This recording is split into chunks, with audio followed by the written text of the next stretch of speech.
آمنت بالله وملائكته وكتبه ورسله واليوم الآخر والقدر خيره وشره من الله والبعث بعد الموت لا إله إلا الله آمنت بالله وملائكته. Mesdames et messieurs, bonjour, ravi de vous retrouver dans le cadre de notre émission Le Politiste. Aujourd'hui, nous rimons avec l'actualité internationale. Nous allons aborder la thématique de l'acquittement du président Laurent Gbagbo, ancien président de la Côte d'Ivoire. Comme vous le savez, je suis toujours accompagné de mes fidèles compagnons, invités. Monsieur Msodji, bonjour. Bonjour, monsieur. Merci de nous faire l'amitié d'être ici. Merci, c'est moi qui vous remercie. En face de vous, vous avez le consultant permanent, celui qu'on ne présente plus, monsieur Akono, bonjour.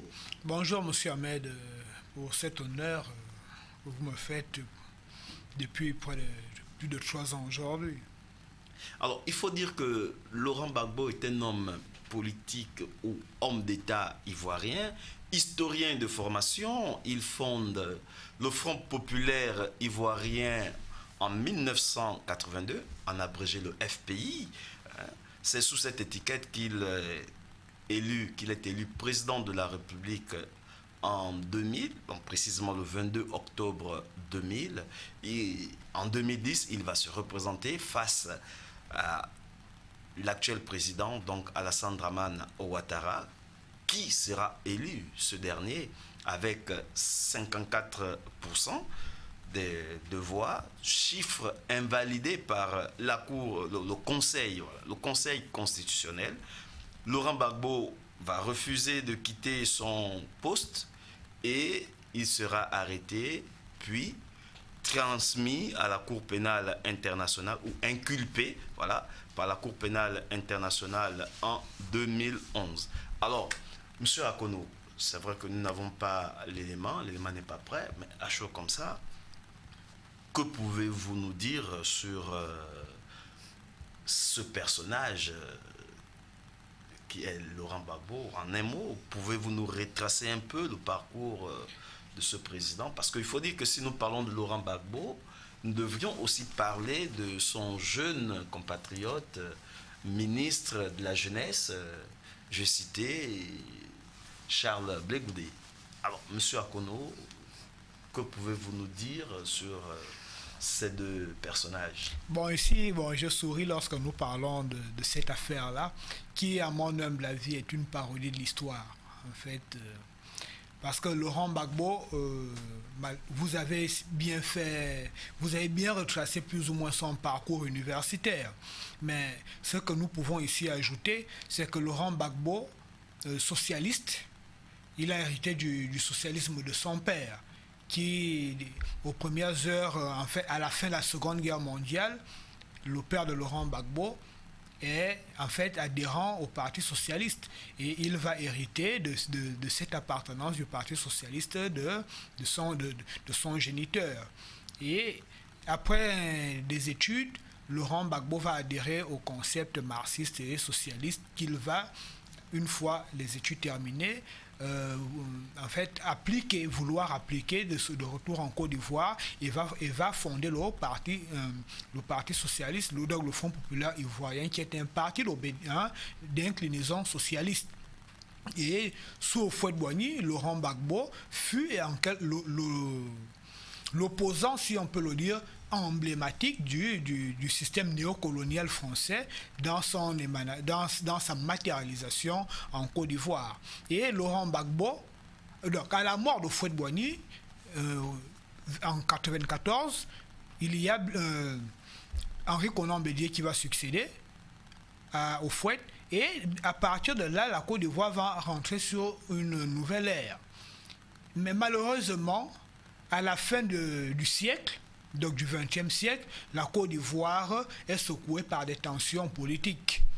On a d'abord des contestations de l'armée, on a des mutineries à Bouaké dans les casernes militaires, et ces mutineries vont entraîner le coup d'État qui va qui va amener l'armée à s'approprier le pouvoir. Et l'armée, en s'appropriant le pouvoir, va faire intervenir un ancien chef d'état-major à la retraite qui n'était que le général Robert Gueye.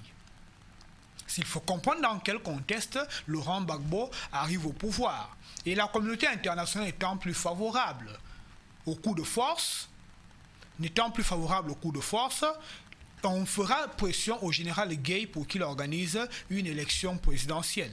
Et c'est au sortir de là, Henri Konan Bédié n'étant pas là, parce que Henri Konan Bédié, le principe d'ivoirité va également jaillir. Et à travers ce concept d'ivoirité, certains candidats seront écartés, notamment Alassane Dramane Ouattara, qui fut Premier ministre. Nous ne pouvons pas justifier naturellement sa nationalité ivoirienne sera écartée. D'autres candidats seront également écartés. Et le général Robert Gueye est candidat pour devenir président de la République. Il a face à lui Laurent Gbagbo, qui sera président par la suite, parce que le peuple, ne voulant pas d'un ancien militaire, de peur que le pays ne bascule dans une dictature totalitaire, dans un régime totalitaire, un régime dictatorial, le peuple va voter pour Laurent Gbagbo. Et malgré le coup de force, en même temps en Yougoslavie, en Serbie,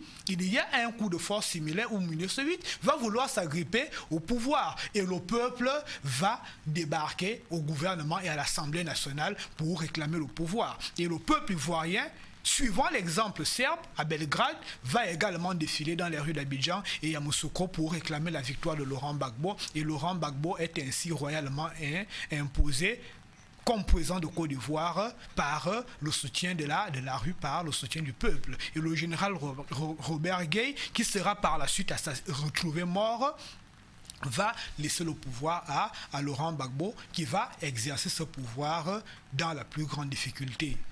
Ok, M. Oussadji, avant de revenir vers vous, nous avons Gaël Miyindou depuis Port-Gentil, qui a un mot à dire sur ce thème. Alors, M. Miyindou, bonjour. Bonjour, monsieur Binyumba, content d'être sur le plateau. Oui, monsieur Miyindou, alors, nous parlons là de Laurent Gbagbo, Ouais. l'ancien président de la Côte d'Ivoire, de la République de Côte d'Ivoire, qui a été acquitté tout récemment par la Cour pénale internationale. Ouais. Alors, qu'est-ce que ça vous fait d'entendre que ce président, ce grand homme d'État, et historien de formation comme vous, ait pu être déclaré libre comme ça, après tout ce que nous savons sur toutes les casseroles qu'il a traînées sur son accusation? Je pense que c'est déjà personnellement, vous demandez mon avis, c'est déjà une grosse satisfaction personnellement.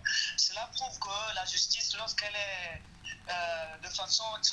menée de façon objective, on peut arriver à des résultats qui soient justes. Et pour le cas de Laurent Gbagbo, au soir de l'année 2011, quand il avait été arrêté et quelques temps après conduit à la Cour pénale internationale, il a toujours clamé son innocence.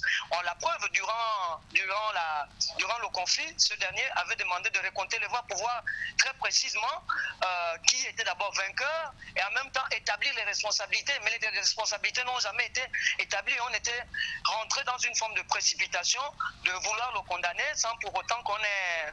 Et on a vu l'attitude du procureur général Bensouda, je crois. Effectivement, Fatou Bensouda.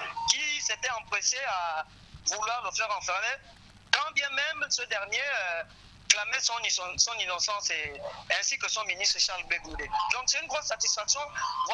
On est là encore dans une forme de justice qui vient établir la vérité et qui conforte M. Gbagbo, qui a toujours défendu les intérêts de l'Afrique, parce que lui, son discours a été toujours de mener l'Afrique vers des sommets et établir une forme de démocratie. Vous avez pu l'observer avec sa déclaration qu'il a faite, que le problème, c'est pas tant la démocratie en tant que système. Il a pris un exemple très fort. Effectivement.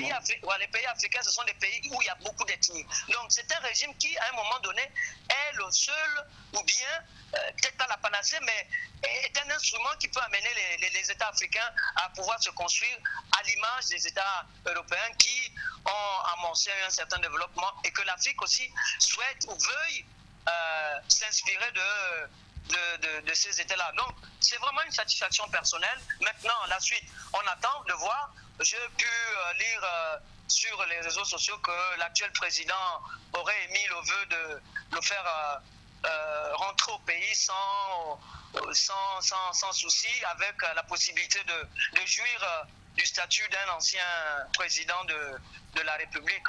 Ce qui, à mon avis, serait une bonne chose pour la Côte d'Ivoire, qui a longtemps souffert de cette crise-là et qui a toujours été...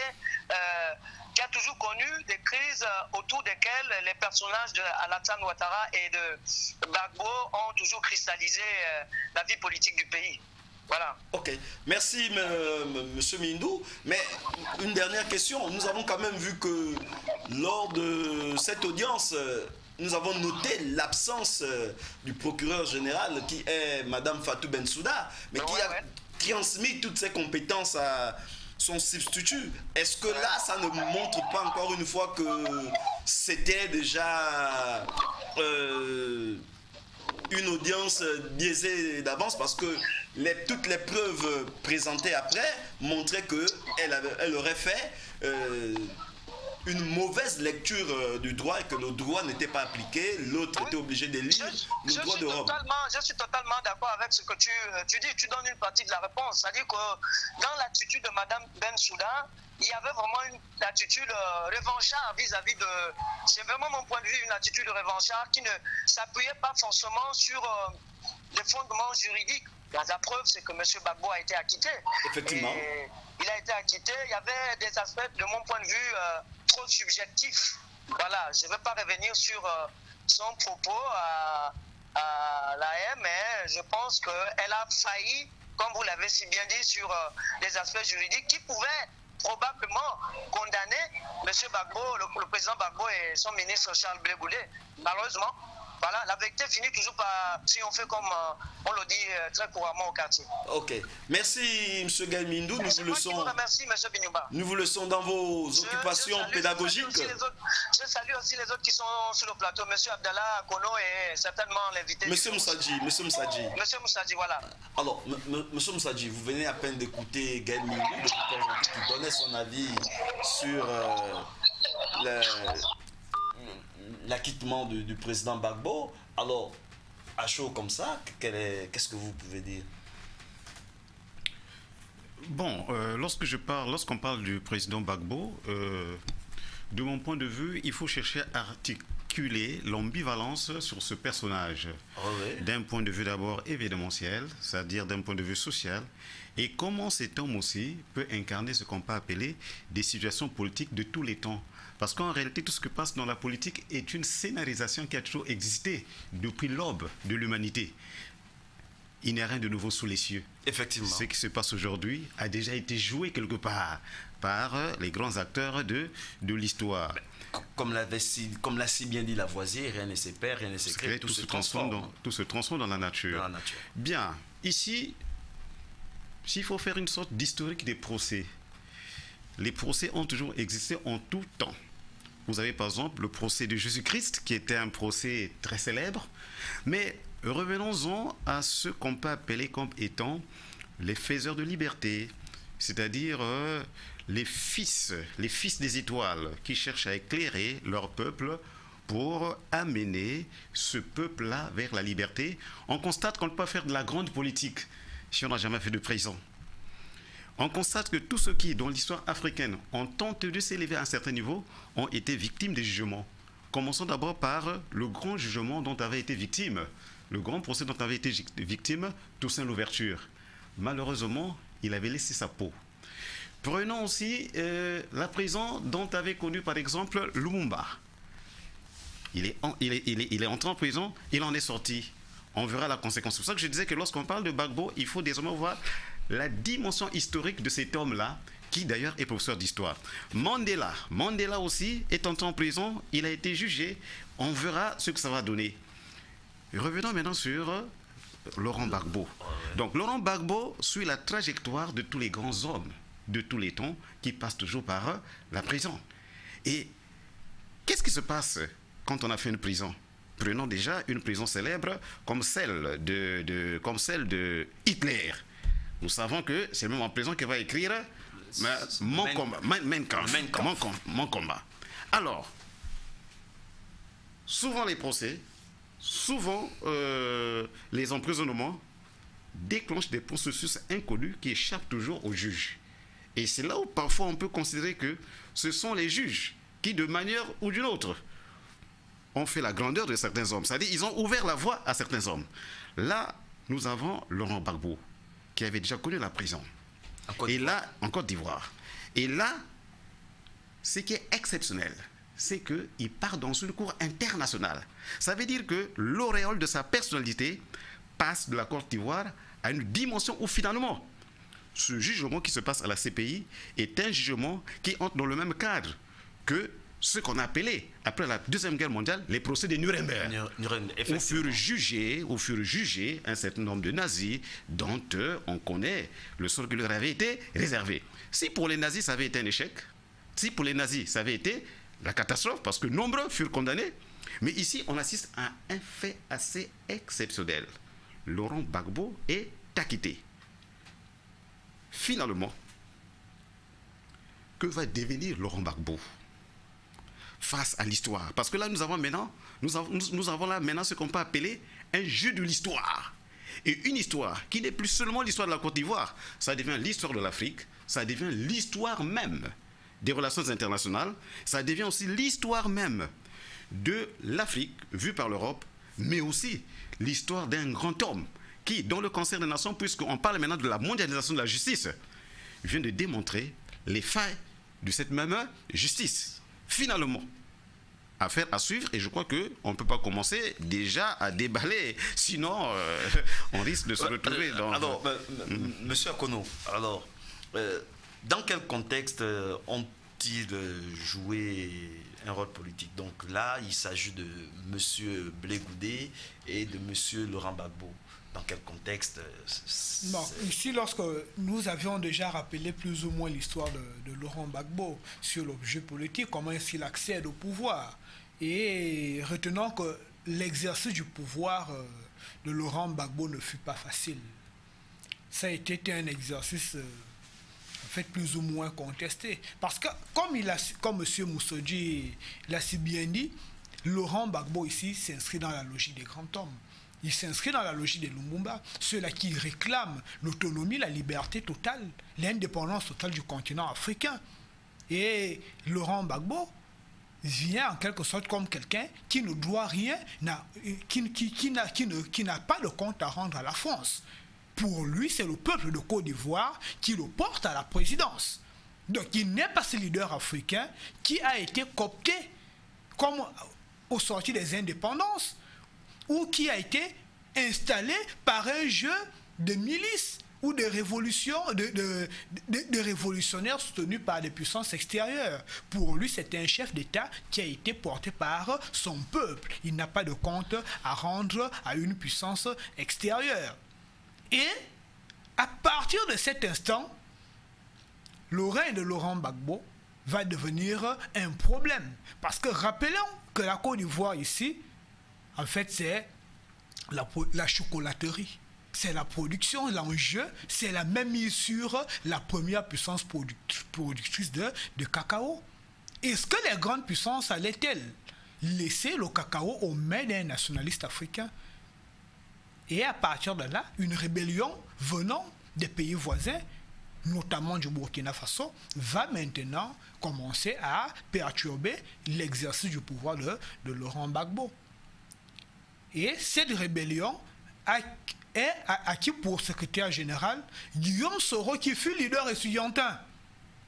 Parce que c'est à partir de là qu'on va établir le lien avec Blé Goudé. Guillaume Soro, ancien leader estudiantin, Blé Goudé, ancien leader estudiantin, Soro va se retrouver à la tête de la rébellion. Soro va commencer à être reçu à gauche, à droite. Il a été reçu ici à Libreville par le feu président Omar Bongo, où on est venu négocier les accords. Soro a été à Marcoussi. Pour prendre des conseils. Pour prendre des conseils. Au sortir de toutes ces réunions, Soro est porté Premier ministre de Côte d'Ivoire. Et à partir de là, Blé Goudé, ancien leader, qui se voit doublé par un de ses compagnons de lutte à l'université, va également se lever. et vouloir commencer à jouer un rôle en Côte d'Ivoire. Et à partir de là, Blé Goudé va entrer dans le gouvernement de Laurent Gbagbo. Et Soro va continuer à jouer ce rôle politique-là. Donc ici, la présence de Blé Goudé, en fait, c'est en quelque sorte une bataille qui a commencé déjà depuis les bancs de l'université d'Abidjan, qui va se prolonger sur le giron politique. Et Blé n'était pas seul. On a également eu Ibé, qui fut également assassiné dans la foulée de l'intervention des forces françaises. Et à partir de là, Blé Goudé, entouré de jeunes patriotes, va jouer un rôle important. Et Blé, contrairement à Soro, va s'allier du côté du nationalisme ivoirien afin de repousser l'impérialisme occidental qui a armé les rebelles. Et à partir de là, Gbagbo et Blé Goudé seront accusés de perpétrer des crimes de guerre et des crimes contre l'humanité, alors que les rebelles, qui ne sont pas une force régulière, seront indemnes de tout soupçon.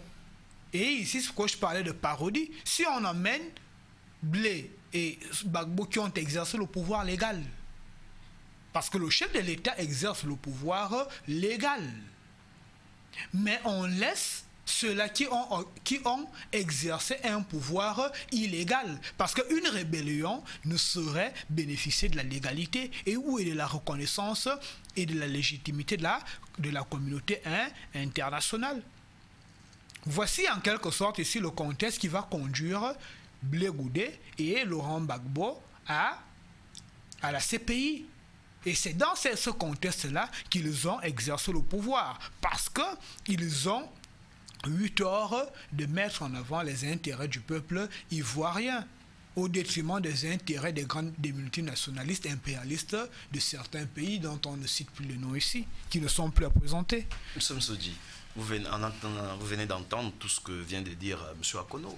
Alors, la question qui me vient, c'est de savoir, est-ce que Laurent Gbagbo, le président Gbagbo, a été victime de sa franchise?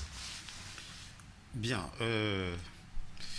je reviens encore sur ce que j'ai dit dès le départ. Allez-y. Je suis entre l'événementiel et l'histoire. Je suis entre l'événementiel et la réflexion sur la morale politique, la réflexion sur la philosophie politique. C'est-à-dire que lorsqu'on parle du cas Gbagbo, alors ce sont des cas qui s'ouvrent déjà dans l'histoire moderne à partir de la Révolution française. Lorsqu'il y a eu Révolution française et que le roi fut balayé par des jeunes leaders comme les Robespierre, les Danton, il s'est posé en France ce qu'on appelle la question de la souveraineté nationale. Est-ce que ces jeunes leaders qui avaient proclamé la République pouvaient-ils faire face aux États voisins qui étaient contre cette révolution? Et vous voyez bien que la France, à cette époque, a été victime de beaucoup d'attaques des pays voisins, jusqu'à ce qu'on soit arrivé à la confiscation même des acquis de la Révolution par le passage en force au pouvoir par un jeune général qu'on appelle Napoléon Bonaparte. Revenons-en à notre histoire, puisque l'histoire, c'est toujours, comme disait Karl Marx, une scénarisation qui se répète de génération en génération. C'est une comédie, c'est une grande comédie qui vraiment se répète à chaque période de l'histoire, mais en changeant d'acteur. Mais le fond est le même. Lumumba, nationaliste, avait-il les moyens d'être nationaliste? Nous connaissons la fin de Lumumba. Et Laurent Gbagbo, lui non plus, avait-il les moyens d'être nationaliste? Et nous connaissons ce qui est arrivé. Pascal Lissouba, avait-il les moyens d'être nationaliste et faire face aux enjeux qui avaient lieu dans son pays pour pouvoir défendre la liberté? Et je me rappelle d'une phrase qu'il avait prononcée: la France m'a lâché. La France m'a lâché. C'est très profond. Lumumba avait dit une fois qu'un jour, l'Afrique écrira sa propre histoire. Dans sa lettre à Paulina, l'Afrique écrira sa propre histoire. Et voilà cette histoire qui est en train de s'écrire. Mais en montrant quoi? En montrant qu'en réalité, nous sommes encore là en train de vivre les pièges des indépendances africaines. Parce que nous l'avons dit une fois ici. Effectivement. Est-ce qu'on peut comparer l'indépendance des pays africains à celle des États-Unis? Aux États-Unis, il y a eu rupture avec l'ancienne métropole. Mais en Afrique, ça n'a pas été le cas. Et aujourd'hui, revient un mot très fort, la France-Afrique. Et il n'y a pas longtemps, Vincent Hugues venait de publier un nouveau livre, Les tyrans d'Afrique, où il montre quoi? Il montre qu'en réalité, il y a un chaînon qui continue à lier les pays africains avec la France. Ce qui veut dire qu'un pays où il y a un homme politique qui met du temps, ça veut dire que ce pays a des alliés extérieurs. Mais chaque fois qu'il y a des nationalistes qui tentent de pouvoir défendre la liberté, même après les conférences nationales africaines, ils n'ont jamais mis le temps. Et c'est ce qui arrive à Gbagbo. Et n'oublions pas un aspect très important, c'est que Gbagbo est historien. En fait, Gbagbo, c'est un chef traditionnel. Gbagbo se situe dans la lignée de ces grands hommes africains, de ces grands résistants africains. Les Ousmane Dan Fodio, les Amani Touré, ces hommes-là qui ont donné de leur vie pour l'Afrique. Ce qui fait de telle sorte qu'ils reperpétuent l'image, cette idéologie-là, l'image de ces grands hommes-là, afin que l'Afrique soit debout, afin que l'Afrique soit ce peuple-là qui doit porter sa négritude, pour paraphraser chez Césaire, afin que notre histoire ne soit pas une histoire petite, mais une histoire qui doit se comparer à celle des grandes nations. La preuve en est, dans le sillon de Tchaka. Comment est-ce qu'on l'appelait Tchaka? On l'appelait le Napoléon africain. Ça veut dire quoi? Ça veut dire que ces hommes avaient réussi à condenser en lui des valeurs universelles qui faisaient de telle sorte qu'il soit comparable à Napoléon. Maintenant, en ce qui concerne Blé Goudé, on ne peut pas être un grand homme politique si vous n'avez pas d'adversaire.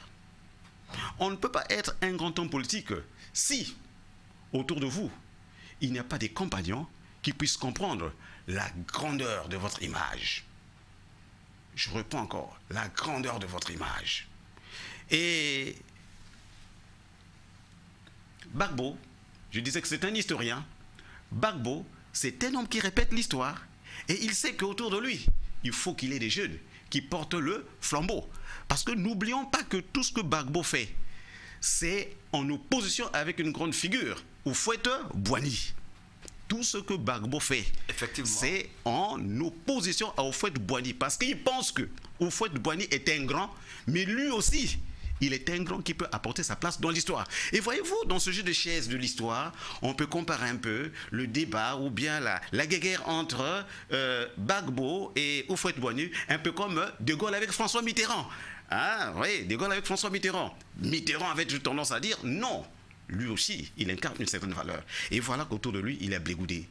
Et Blé Goudé, c'est un peu comme autour de Lénine. Des jeunes comme les Trotsky. Blé Goudé, c'est un peu comme autour de George Washington, les Jefferson, les John Adams. C'est-à-dire que ceux-là qui, après lui, vont sûrement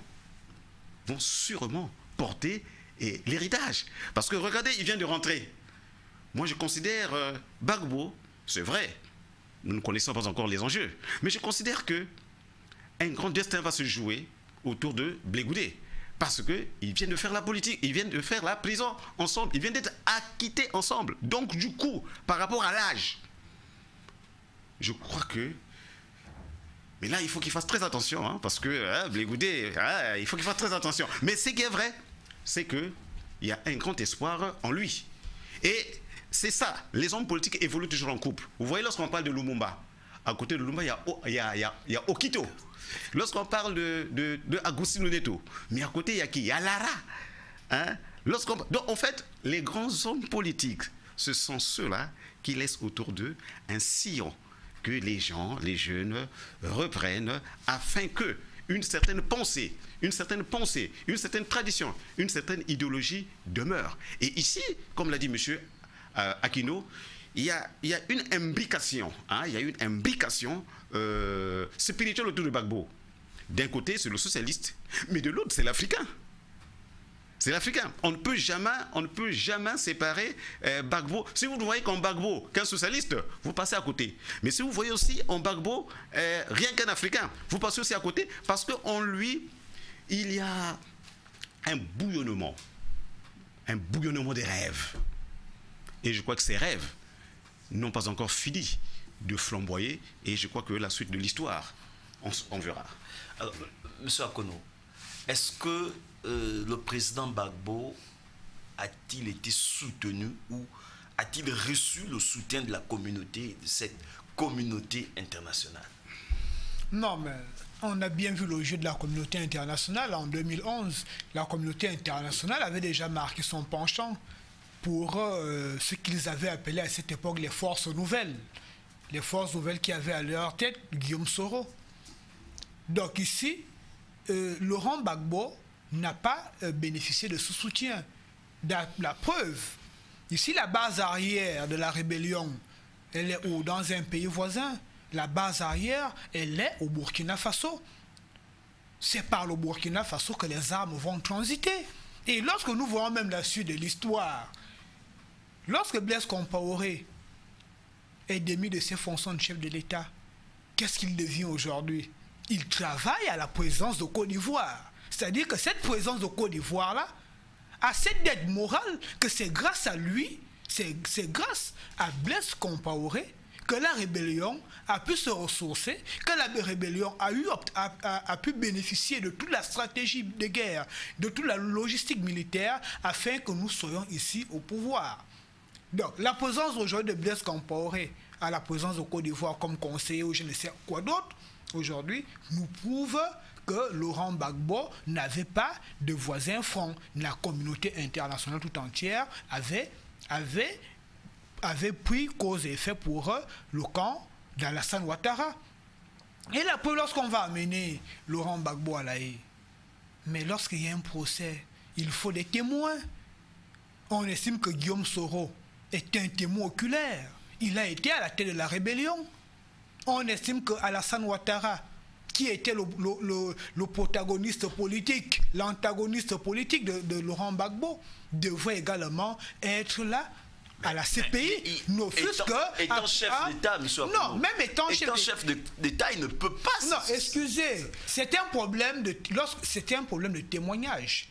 Rien ne nous dit qu'un chef d'État ne peut aller témoigner. Mais qu'est-ce qui ne nous dit pas qu'il a envoyé son témoignage par courrier? Et aujourd'hui, prenons le cas dans les forces nouvelles, mais on ne nous a jamais apporté la liste des exactions causées par une rébellion. On a vu partout il y a eu rébellion. Les rébellions ont toujours laissé des morts.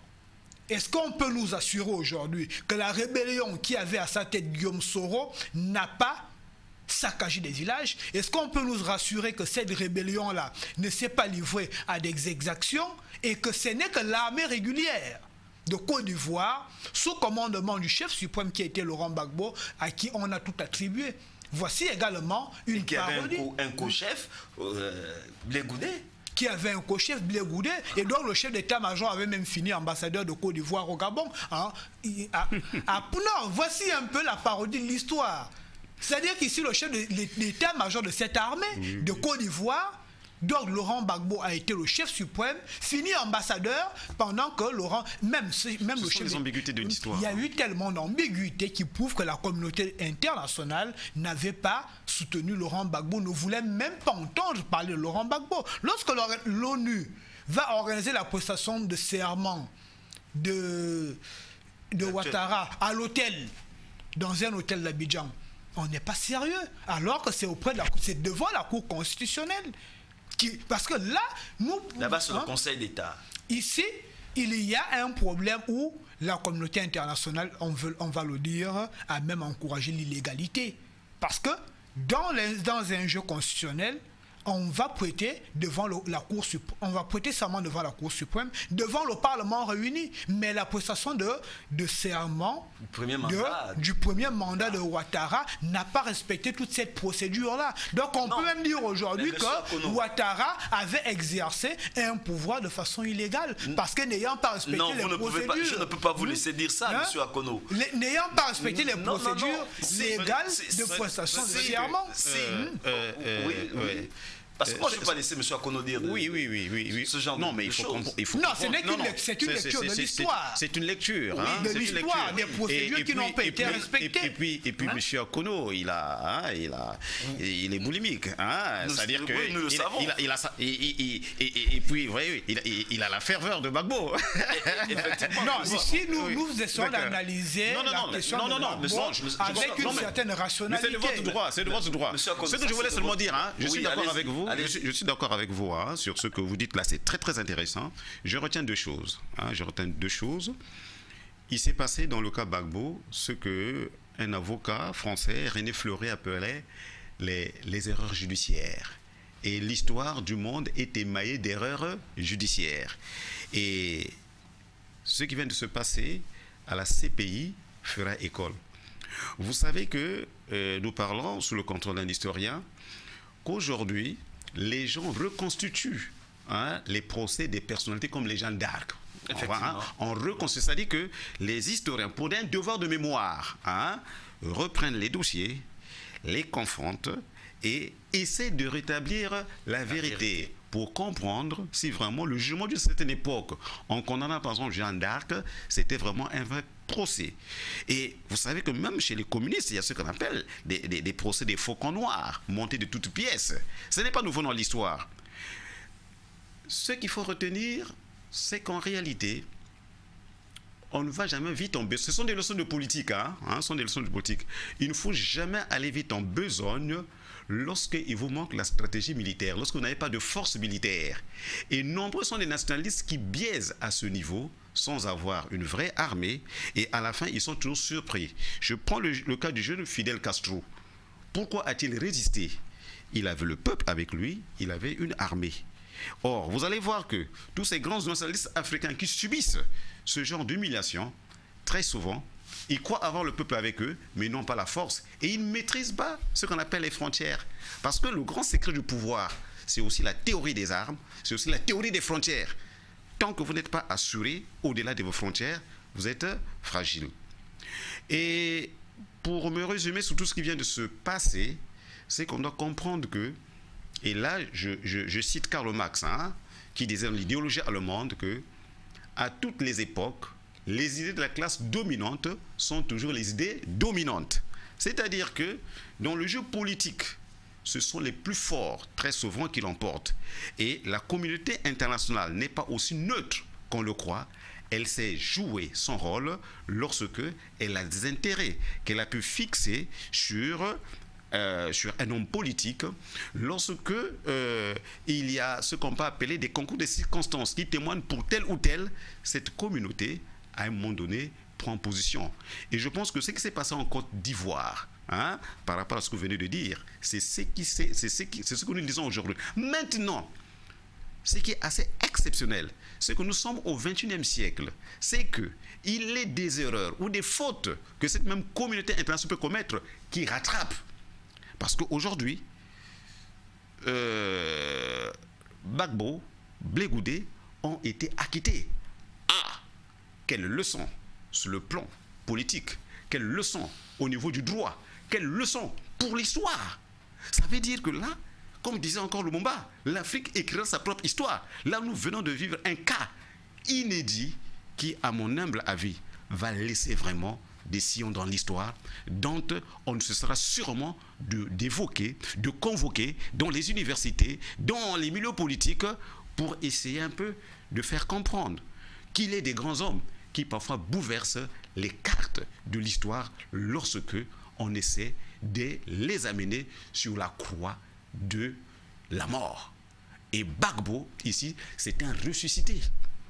Gbagbo, ici, vient de donner un cas historique, à mon avis, qui montre combien de fois, peut-être pour nous, notre génération, comment faire la politique et comment aussi reconnaître que, au-delà de tout, il peut y avoir la vérité. Et dans l'histoire politique, il y a des adversaires qu'on abat facilement, mais il y en a d'autres qu'on n'arrive jamais à abattre. Et à mon avis, c'est ça la leçon de Laurent Gbagbo et Blé Goudé. Oui, avec tout ce que vous venez de dire, oui. La question est de savoir, alors, comment pouvez-vous envisager l'avenir de la Côte d'Ivoire avec le futur retour, hein, s'il y a bien un futur retour de Laurent Gbagbo. Tiens, bon, d'abord, pour en revenir là, je reviens sur ce que mon collègue a évoqué ici. Il faut qu'on reconnaisse aussi l'échec de la justice africaine. Je crois que ça aussi, en Afrique, on est toujours un peu trop témoin. Hein, on est aussi trop témoin, alors que ce procès aurait pu se tenir en Afrique. Hein, on a eu à juger, je crois, l'ancien président Hissène Habré. Il a été jugé à Dakar. Et vous connaissez toutes les tractations qu'il y a eu autour de ce procès-là. Mais moi je sais une seule chose, et je ne me permets pas de le dire, mais je sais qu'il y a des dossiers secrets autour de ce procès-là. Tôt ou tard, ils nous seront livrés et on apprendra beaucoup de choses. Bien. Le retour du président Gbagbo et de Blé Goudé, je reviens encore sur ce que je disais entre-temps. Quand j'analyse le personnage de Gbagbo, je suis entre l'événementiel et l'historique. Allez-y, allez-y. Lorsque De Gaulle quitte Londres et il rentre à Paris, vous voyez ce qui s'est passé. Lorsque Jomo Kenyatta sort des prisons anglaises, parce que acquitté pour rentrer au Kenya, on connaît la suite. Je me pose la question, devant la fureur d'un tel homme, qui a encore à donner, et que la prison vient sûrement de faire mûrir, qu'est-ce qui va réellement se passer? Je m'interroge sur deux aspects. Mandela, lorsqu'il est acquitté, c'est-à-dire il sort de prison, c'est un homme qui apporte un type de rêve aussi inédit dans l'histoire, un renouveau en Afrique du Sud. Maintenant, pour le cas Gbagbo, je crois que nous allons voir, mais je crois qu'il a encore beaucoup à donner, parce qu'il a un peuple, parce que, comme l'a dit M. Akono, il est populaire, il est socialiste, et fort de la raison. Je crois que attendons-nous quand même à beaucoup d'événements en Côte d'Ivoire. Mais si ce n'est Gbagbo lui-même, et comme il a déjà des disciples, en tout cas, je suis sûr que une page de l'histoire va s'ouvrir en Côte d'Ivoire, et je crois que et là nous allons encore dans des leçons de sciences politiques, parce que Gbagbo Gbagbo, Blé Goudé et le président Ouattara, ce sont des coqs, ce sont des Achilles. Est-ce que tous ces coqs vont rester dans le même basse-cour? Ce sont des questions que je me pose. Est-ce que vraiment le président Ouattara va-t-il vraiment diriger encore dans un fleuve tranquille? Là, ça pose problème. Et puis aussi, comment est-ce que le président Ouattara, qui vient d'être réélu, accueille-t-il cet acquittement? Est-ce que réellement ce n'est pas une sorte de... ce n'est pas en fait une page de son histoire qui vient d'être réécrite aussi, et qui doit amener les gens peut-être à porter un regard nouveau sur ce qui s'est passé antérieurement? Parce que moi je pense que les grandes déclarations officielles ne sont pas toujours des déclarations vraies, et ça nous le connaissons dans l'histoire. Monsieur Akono, les grandes déclarations, comme l'a si bien dit M. Moussoudji, ne sont pas toujours des déclarations vraies, mais nous avons vu, il y a eu une double déclaration, celle du procureur de la République de Côte d'Ivoire qui disait que dès que Laurent Gbagbo arrivera en Côte d'Ivoire, il sera automatiquement arrêté parce qu'il a des accusations encore qui courent derrière, et il avait été déjà condamné, mais il n'a pas encore purgé sa peine parce qu'il était encore à la Cour pénale internationale. Alors, et nous avons à côté de cette déclaration, la déclaration du président Ouattara qui vient dire que non, Gbagbo peut rentrer en Côte d'Ivoire tranquillement, il va même jouir de son statut d'ancien chef d'État. Alors, quelle est votre analyse? Là, j'interpelle un peu le géostratège que vous êtes. Quelle est votre analyse face à ces deux discours? Vous savez, ici, il y a un problème de séparation de pouvoir. Parce que nous avons d'une part le pouvoir exécutif incarné par le président Ouattara, et nous avons ici le procureur qui incarne le pouvoir judiciaire. Maintenant, qu'est-ce que la Côte d'Ivoire, qu'est-ce que la Constitution ivoirienne prévoit lorsque les deux pouvoirs rentrent en conflit? Parce qu'à partir de cet instant, il y a un conflit entre le pouvoir judiciaire qui veut s'exercer et le tenant du pouvoir exécutif qui veut imposer une certaine volonté. Mais sous nos latitudes, on a souvent eu l'impression que le pouvoir judiciaire était sous la coupole du pouvoir exécutif. Moi, j'ose dire qu'ici, au nom de l'unité nationale de Côte d'Ivoire, au nom de la stabilité politique de ce pays, Ouattara ne peut pas laisser le procureur aller au bout de ses propos. Parce que Laurent Gbagbo, de retour en Côte d'Ivoire, on s'attend à une liesse populaire. La même liesse... Mais nous l'avons vu même dès que... La même liesse populaire qui a porté Gbagbo au pouvoir, c'est la même liesse populaire qui ira accueillir... Le bis repetita. On aura même peut-être un accueil de forme exponentielle. Et à partir de là, est-ce que Ouattara peut accepter que le pays replonge dans le spectre de l'instabilité parce que Laurent Gbagbo, qui a déjà subi le martyre à la Cour pénale internationale, avant, il avait déjà subi un certain martyre en Côte d'Ivoire. Parce que moi, je me souviens de ces images-là, l'arrestation de Laurent Gbagbo dans une chambre. Non, c'était humiliant. Et aujourd'hui, qu'on nous dise que Laurent Gbagbo est acquitté, parce que lorsqu'on dit qu'on est acquitté, ça veut dire qu'on n'est pas coupable. Mais qui est finalement coupable de ces exactions en Côte d'Ivoire? Est-ce que le coupable ne se balade pas dans les rues? Seul le droit international pourra... Donc aujourd'hui, nous venons également, à travers cet acquittement, nous venons de prouver, montrer en quelque sorte les limites de la communauté internationale. Montrer quelque part que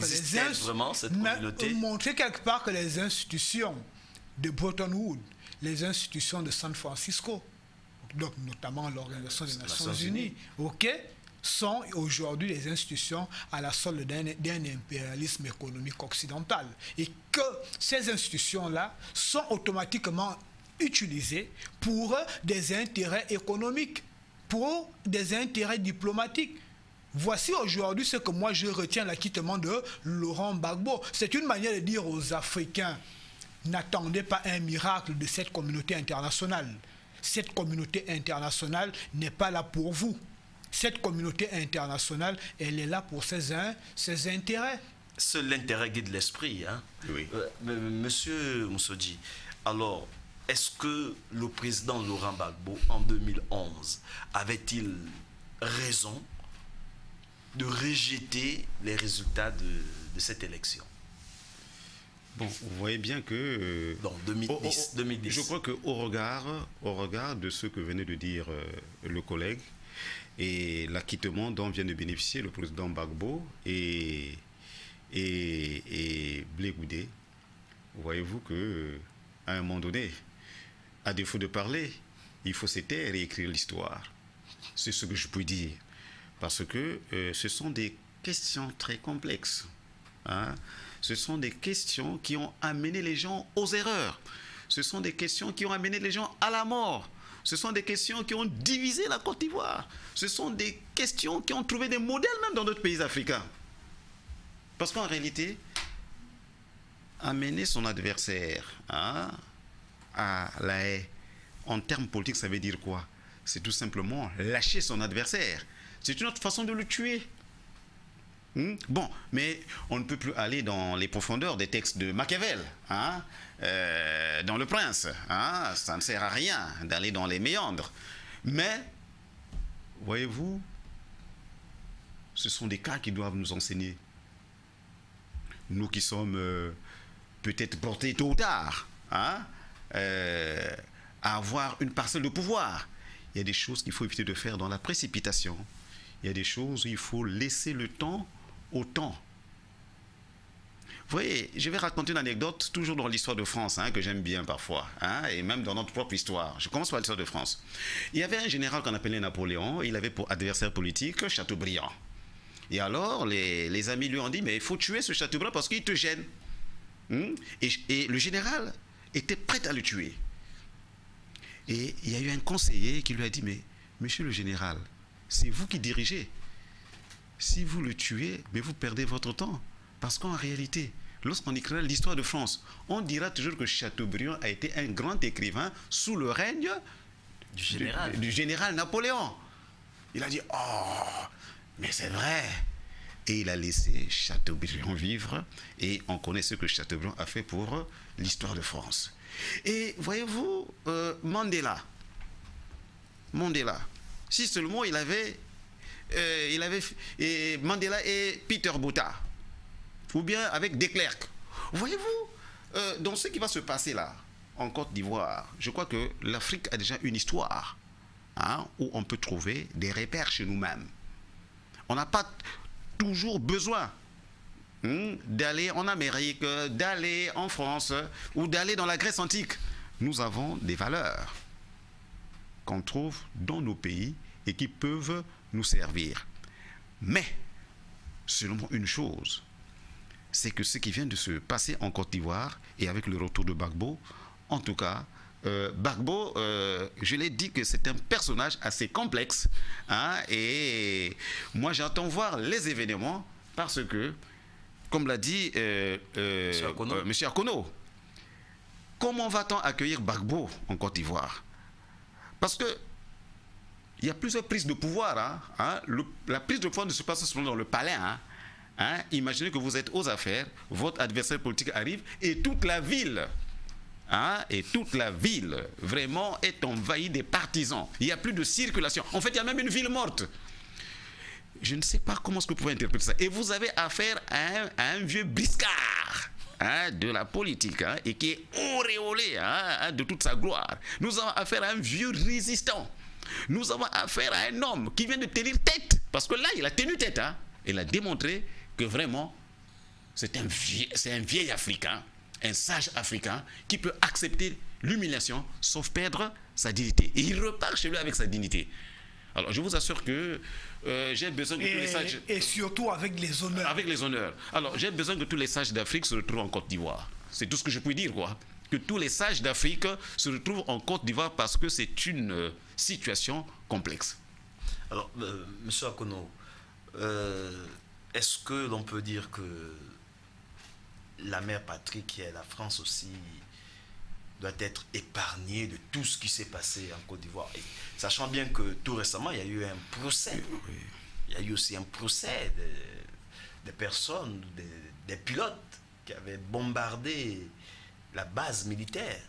Même si nous savons tous qu'il y a un ouvrage écrit par des Français qui viennent décrire que c'était un complot contre le président Laurent Gbagbo. C'est pourquoi je disais tout à l'heure qu'ici, nous sommes dans une parodie de l'histoire. Laurent Gbagbo à La Haye, mais Michel Alliot-Marie devrait également témoigner à La Haye. Les autorités actuelles de Côte d'Ivoire devaient témoigner à La Haye. Guillaume Soro devait témoigner à La Haye. Et ce procès-là, Dominique de Villepin, des Affaires étrangères, devrait également être inculpé à La Haye. Parce que ici... Inculpé ou témoigner? Témoigner, voire même inculpé. Parce que la suite des événements, ont été accélérés par le fameux bombardement de la base aérienne. Mais lorsqu'on s'aperçoit aujourd'hui que les pilotes qui auraient été les auteurs de ces bombardements, arrêtés au Togo et remis en liberté sur demande de la France. À un moment donné, on ne comprend plus rien. Nous sommes ici dans la géopolitique de l'invisible. Mais pourquoi la France avait intérêt à laisser ces pilotes-là qui viennent de causer la mort dans ces casernes, quitter tranquillement le continent africain et disparaître dans la nature? Voici aujourd'hui des questions. Est-ce que la France, avec ce que nous avions vu en Libye, en même temps qu'il y avait les tensions en Côte d'Ivoire, nous sommes en 2011. Donc, la France est comptable de plusieurs crises politiques en Afrique. Donc, s'il faille faire l'histoire de l'Afrique, la France devrait être décrite comme cette puissance-là qui a souvent armé des rébellions. Nous avions vu ce qui est advenu à Pascal Lissouba. Nous avions vu ce qui est advenu en Centrafrique et même au Tchad. On a toujours vu la main invisible de la France. Et cette main invisible de la France, aujourd'hui, est indexée en Côte d'Ivoire. Plus par les Africains, mais par la France elle-même. Parce que les familles des victimes, aujourd'hui, demandent des comptes à l'État français. Doit-on sacrifier des Français pour des intérêts d'hommes d'affaires? Voici également une des problématiques que les familles des victimes posent. Pourquoi la guerre en Côte d'Ivoire? Pourquoi nos enfants, soldats dans l'armée française, ont-ils trouvé la mort? Et qu'est-ce que la France a-t-elle fait pour retrouver les coupables? Lorsque nous savons nous connaissons la capacité d'influence de la France. Nous avions vu la France interférer sur un procès de trafic de drogue en Indonésie, où un ressortissant français est condamné à mort. Il devait être exécuté, mais la France a exhibé l'arme économique. Et l'Indonésie a exécuté des Africains. Mais le condamné français, jusqu'à aujourd'hui, purge une peine, mais n'a jamais été exécuté. Et les familles des victimes de ce bombardement de Côte d'Ivoire posent aujourd'hui cette question à la France. Qu'est-ce que la France a fait pour retrouver les coupables? Et pourquoi les coupables ont été relâchés à Lomé sur demande de la France? Donc comprenez aujourd'hui que tout ce qui est arrivé en Côte d'Ivoire, le gouvernement français de Sarkozy, les gouvernements de Mitterrand, de Chirac ne sont pas exempts. Alors, M. Msodji, oui, que devrait retenir l'Afrique francophone de cette histoire du procès, de l'acquittement de Gbagbo? Il y a des grands hommes, je l'ai dit, qu'on n'abat pas facilement. Il y a des grands hommes qu'on n'abat pas facilement. Et il y a des grands hommes qui, au-delà des situations qu'ils peuvent vivre, continuent toujours à briller comme des étoiles. Il y a l'Afrique qui vient de relever un défi à travers le procès, à travers l'acquittement de Gbagbo.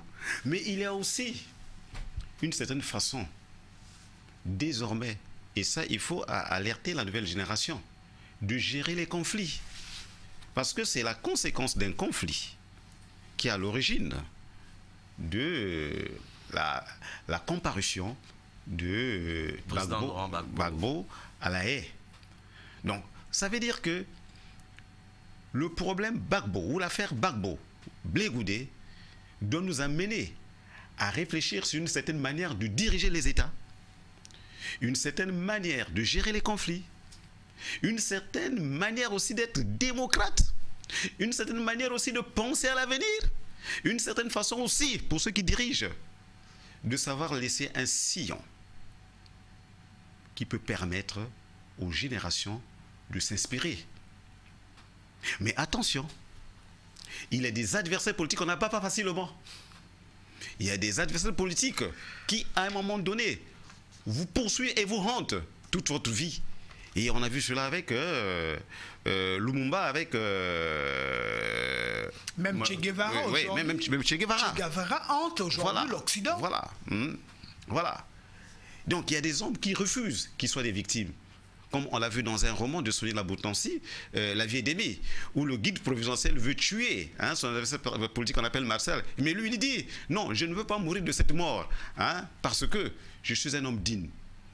Et c'est ça, l'affaire Gbagbo, l'affaire Blé Goudé, et l'affaire Ouattara aussi. Parce que là, je crois que le président Ouattara doit aussi réfléchir sur sa gestion du pouvoir et comment il va mener ce mandat. Sera-t-il un fleuve tranquille? Bonne interrogation. Mesdames et messieurs, merci Monsieur Msodji pour cette très belle conclusion. qui me fait l'honneur ici de dire, souhaiter seulement à toute la communauté musulmane du Gabon et à l'extérieur un très bon début de mois de Ramadan, parce que c'est dans quelques jours que nous allons recevoir ce mois béni et pratiquer cette injonction divine qui est l'un des piliers de la foi musulmane, de la religion islamique. Mesdames et messieurs, merci de nous avoir regardés aussi fidèlement. Nous vous laissons comme ça avec les programmes de notre chaîne préférée, Nour TV. Excellent week-end, bon début de semaine, Inch'Allah. Salamu alaikum wa rahmatullahi wa barakatuh. آمنت بالله وملائكته وكتبه ورسله واليوم الآخر والقدر خيره وشره من الله والبعث بعد الموت